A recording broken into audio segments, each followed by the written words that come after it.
আজই ডাউনলোড করুন আর এনজয় করুন আপনার পছন্দের শো।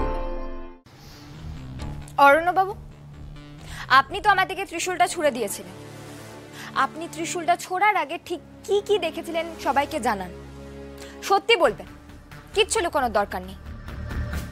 ইওর অনার, আমি দেখেছিলাম ফুলকি ম্যাডাম রুদ্ররূপ সান্যালের পিছনে দৌড়চ্ছিলেন, মানে কাইন্ড অফ উনি চেস করছিলেন রুদ্ররূপ সান্যালকে, আর ওনার হাতে রুদ্ররূপেরই ধারালো অস্ত্রটা ছিল। Exhibit number 2 your honour, submit করা আছে। উনি কি এই ধারালো অস্ত্র নিয়েই রুদ্ররূপ সান্যালকে তাড়া করেছিলেন? আগে হ্যাঁ ধর্মাবতা, কিন্তু ছুঁড়ে মারিনি। রুদ্ররূপ সান্যাল তার একটু আগেই সেই অস্ত্রটা দিয়ে আমাকে এবং আমার সন্তানকে মারার চেষ্টা করছিল, কিন্তু সেই কথা আমি তুলছি না কারণ আমার কাছে কোনো সাক্ষী বা প্রমাণ নেই।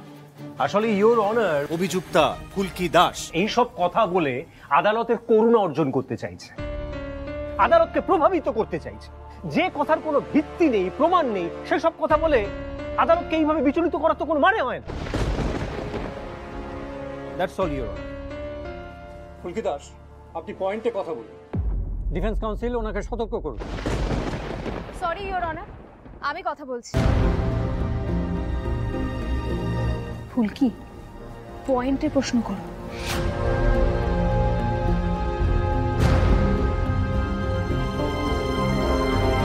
আপনি এবার বলুন। তারপরে একসময় ফুলকি ম্যাডামের হাত থেকে অস্ত্রটা পড়ে যায়, আমরা খানিকক্ষণের জন্য সবাই একটু ভেবাচাকা খেয়ে যাই। তখনই লোকজন ঢুকতে শুরু করলো, ভিড় জমা হচ্ছিল। তারপরে অল অফ আ সাডেন আমাকে আর ফুলকি ম্যাডামকে রুদ্ররূপ সান্যাল ধাক্কা দিয়ে মাটিতে ফেলে দেয়। আর তারপর ওই অস্ত্রটাই রুদ্ররূপ সান্যাল নিজের হাতে তুলে নেয়, অ্যাজ ইফ ও ম্যাডামকে কুপিয়ে মারতে চায়। বাট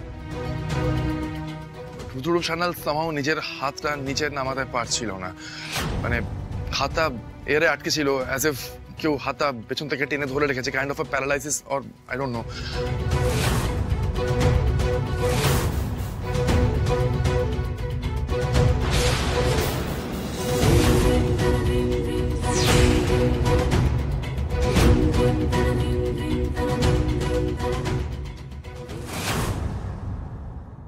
আশা করি এবার এটা স্পষ্ট হয়ে গেছে যে আমি আত্মরক্ষার জন্যই ওই ত্রিশূল বিধিয়ে দিতে বাধ্য হয়েছিলাম, না হলে ওই অস্ত্র আমার উপরে নেমে আসতো। কিন্তু ফুলকি দাস, যে কোনো কারণেই হোক না কেন, রুদ্ররূপ সান্যাল তো আপনার উপর অস্ত্র নামাতে পারছিলেন না, তাই না? মাই লর্ড, ত্রিশূল না বিধে সেই সময় তো পুলিশকেও ডাকা দিত।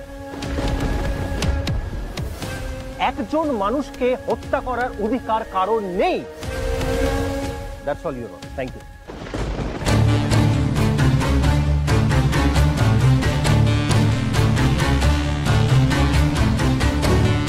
মধ্যাহ্নভোজের বিরতির পর এই মামলার শুনানি আবার শুরু হবে।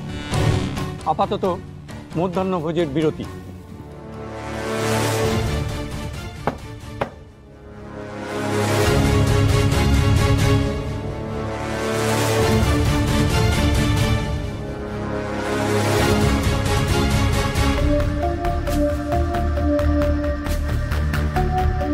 ধানু দিদি, আমি ফুলকি, এই জেদটা না তুমি না ধরলেও পারতে, জানো তো।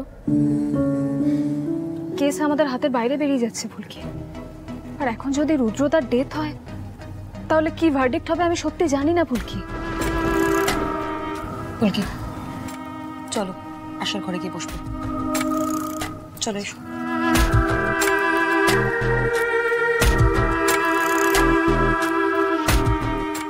ধানু কিন্তু একদম ঠিক বলছে। রুদ্ররূপ যে অস্ত্রটা ফুলকির উপর নামাতে পারছিল না, তখন যে ফুলকি ত্রিশূলটা মারল, এটা জাজ সাহেব একদম ঠিকভাবে নেননি, যেভাবে বুঝতে পারছি না। একটা কথা মনে রেখো, রুদ্ররূপে যদি কিছু হয়ে যায়, মানে মৃত্যু ঘটে, তাহলে পুরো কেসটা ঘুরে যাবে। জানোই তো, অদ্ভুত পাবলিক সেন্টিমেন্ট। যতই বড় অপরাধী হোক না কেন, যখন সে মৃত্যুর সঙ্গে লড়াই করে, পুরো সিম্প্যাথিটা তার দিকে চলে যায়। জাজ সাহেব এটা অগ্রাহ্য করতে পারবেন না। সম্পূর্ণা ফোন করে জানিয়েছে যে ওদিকে রুদ্ররূপ সান্যালের অবস্থা খুবই খারাপ। অংশুদা, আমি বলছি তুমি তমাল পিয়াল তোমরা এখানেই থাকো, আমি একবার হসপিটালে যাচ্ছি। ফুলকি ম্যাডামকে আমি হারতে দেবো না অংশুদা। আই মিন যেই মানুষটা রোহিত স্যারের হার্ট দিয়ে আমার প্রাণ বাঁচিয়েছে তাকে তো আমি জেতাবই, তাকে জেতাবই। দেখি ভাই,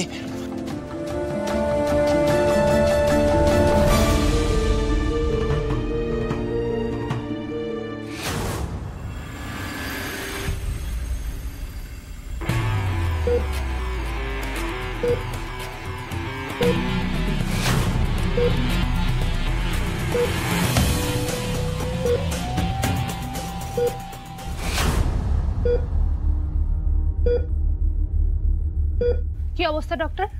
রুদ্ররূপ সান্যালকে বাঁচানো সম্ভব নয়। ওর কোনো আত্মীয় স্বজন থাকলে ডেকে নিতে পারেন। কোনো রকম কোনো চান্স নেই? না, আমার মনে হয় না। ডক্টর প্লিজ, এটা এত ক্যাজুয়ালি বলবেন না। এই শয়তানটার বেঁচে থাকার উপর একটা বড় সড়ো কেসের বিচার ডিপেন্ড করছে।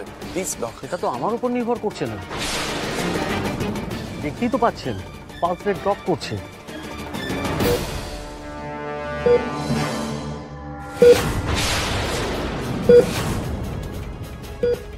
হ্যাঁ, তো কোনো উপায় তো থাকবে ডক্টর। আপনি ডক্টর, আপনি বেটার বুঝবেন। প্লিজ কিছু একটা করুন ডক্টর, প্লিজ বোঝার চেষ্টা করুন। এরকম একটা শয়তানের জন্য তো কারোর উপর অবিচার হতে পারে না, তাই না? প্লিজ কিছু একটা করুন। একবার চেষ্টা করে দেখছি।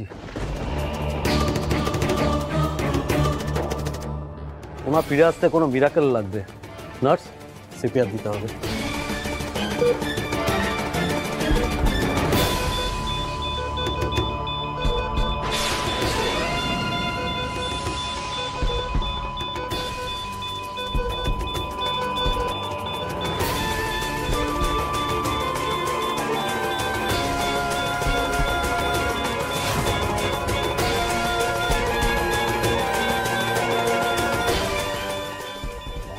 Come on, Jude, come on, what না?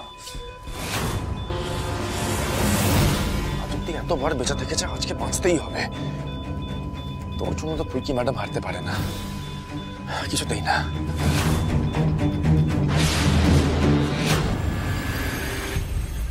ইয়োর অনার, সেই তখন থেকে আমার দিকে আঙুল তোলা হচ্ছে যে আমি কেন রুদ্ররূপ সান্যালকে আইনের হাতে তুলে দিইনি। আমি আপনার পারমিশন নিয়ে অ্যাডিশনাল এসপি অংশুমান সেনগুপ্তকে কাঠগোড়ায় ডাকতে চাই।